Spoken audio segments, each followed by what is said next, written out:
Joseph.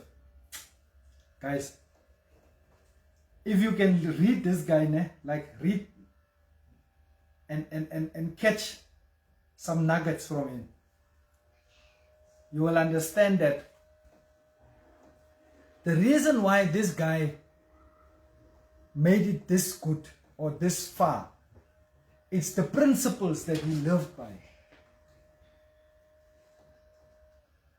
I'm of the opinion that if he didn't have principles, he would have just been another person that were never mentioned ever anyway.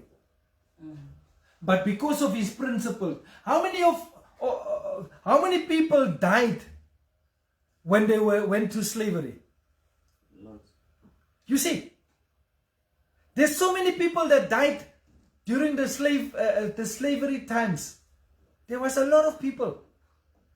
They were not even mentioned up till today, because there was nothing to mention from them, because they just went and do slavery and until they died.